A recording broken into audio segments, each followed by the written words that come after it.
Welcome, one and all, to a very magical 40th episode of 7 Sunday Morning Hot Takes. Christmas is right around the corner, and with not much else going on, I thought I would present to the world my WWE Christmas wish list. Old Saint Levesque is going to be getting a long letter from me, and I'll share it with you now. I'm the dispatcher, and as I was writing this, my daughter pointed out that Triple H is an acronym for Ho Ho Ho.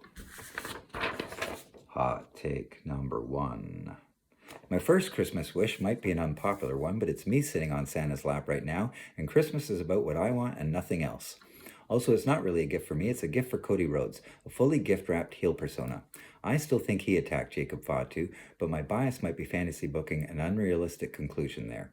But if he did attack Jacob Fatu, it means he already has turned to the dark side, we just don't know about it yet.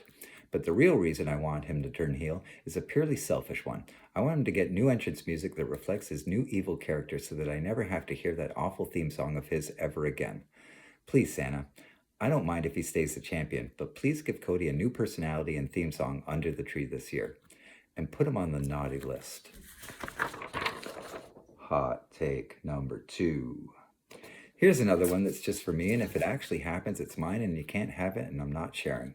I've wanted to see Liv Morgan versus Lyra Valkyria ever since Lyra was the Intercontinental Champ, mostly because I wanted to see Liv take the IC title for a run. We came very close to getting that match after the last WrestleMania, when Lyra and Becky briefly took the tag titles from Liv and Raquel. But Liv took time off for a movie and then got injured, and Lyra has since lost the title along with her focus. We might still get that match as Lyra and Bayley seem entangled with the Judgment Day, but my specific wish is Lyra versus Liv Morgan at a PLE show for the Intercontinental title.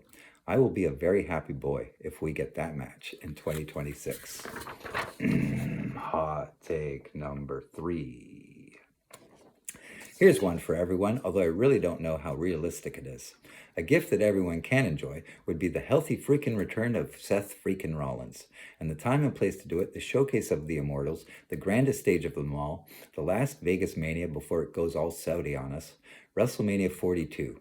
If he's able to come back before then, hey, great. But it would be a real shame if his absence was a long one that kept him out of the biggest show of the year. In an interview that I read about on tjrwrestling.net, their source being Julian Edelman's podcast, Games with Names, Rollins said that he was 2 weeks out of surgery and expected a 6-month recovery. We're exactly 4 months away from WrestleMania. In order to make it, Rollins would have to beat the recovery time by 6 weeks. So it's a big ask, but this one's not just for me. It's for the entire freaking universe. Hot take number 4. Here's a Christmas wish that might actually happen. I actually feel pretty good about this one. Along the same lines, a strong, healthy return for Kevin Owens, and the perfect time to unwrap that gift is the January 23rd SmackDown or the Saturday night's main event on the 24th, both of which are in Montreal and both promise to feature Sami Zayn prominently with the Royal Rumble in Saudi just 1 week away. But please don't have Kevin cost or hurt or harm Sami in any way. Let them make up and be friends, and let forgiveness and brotherhood warm their hearts and win the day. After all, it is the season for that kind of shit. Hot take number 5. Let's keep going with the warm tidings and the gift of good health, and this time we want to give it to Chad Gable. We miss Chad Gable a lot, and so does American Made, who have been adrift without him, though it was good to see Ivy Nile back in action recently.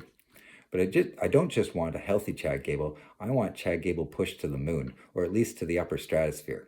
I'd like to see the Creed brothers have a run with the tag titles under Chad's tutelage. I'd like to see Ivy Nile win the women's US title, but she's on the wrong brand. And most importantly, I'd like to see Chad remind everyone that he was the first person to make Gunther look vulnerable and beatable, and the only way to do that is for Chad Gable to finish the story and win the Intercontinental. Oh, and I almost forgot. I'd like to see Chad put an end to El Grande Americanos once and for all. Hot take number 6. Here's another gift I want everyone to have, and it's long overdue. Please heat up the women's title scenes. All of them. Please. The women's tag scene is looking as good as it has in years, and while that might not be saying much, it's a welcome improvement. I like the Kabuki Warriors as champs and think they should stay champs for a while.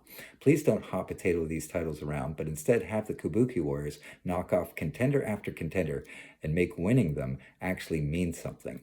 Chelsea Green with the US title seems like a step backwards or at best a step sideways. The real problem is that she's already defeated Michin and there's no one else to challenge her. Julia could win the could win it back again, but Tiffany Stratton getting involved would elevate that title instantly. I guess it's nice to see Maxine rewarded, but there's not too many others who can convincingly put her over as Ivy Nile did the other night.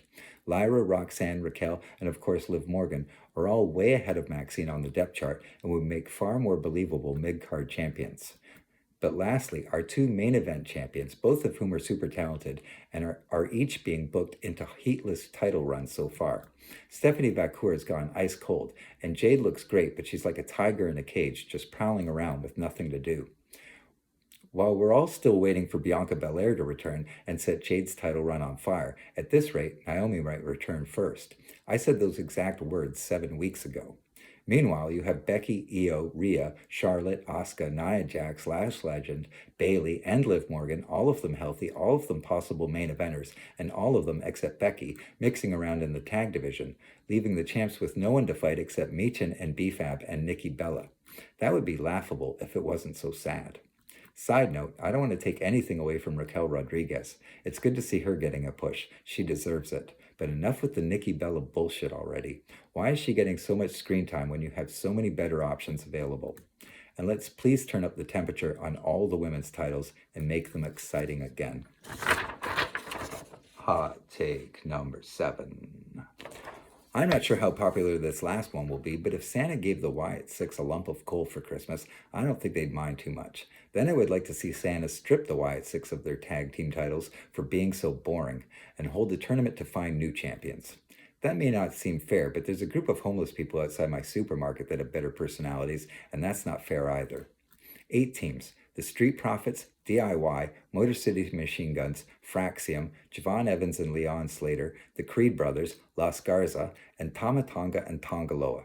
No shenanigans and no need for stories either. Just 7 great matches and 8 teams trying to climb their way through a tourney and win 3 matches in one night to become SmackDown Tag Team Champions. Oh yeah, did I mention I want this all to happen in one night? On March 15th, the 39th anniversary of the Frank Tunney Sr. Memorial Tag Team Tournament held in Maple Leaf Gardens. I realize there's 0 chance of actually getting this one, but that's what Christmas miracles are for, right? Thanks for being here. I don't have any milk, and I ate all the cookies, so if Santa doesn't come through, I guess that's okay, because I didn't hold up my end of the bargain either. Have a safe and happy holiday week, and we'll see you next week with my end-of-the-year award show. I'm the dispatcher. You're on the top turnbuckle, and every day is a sunset flip.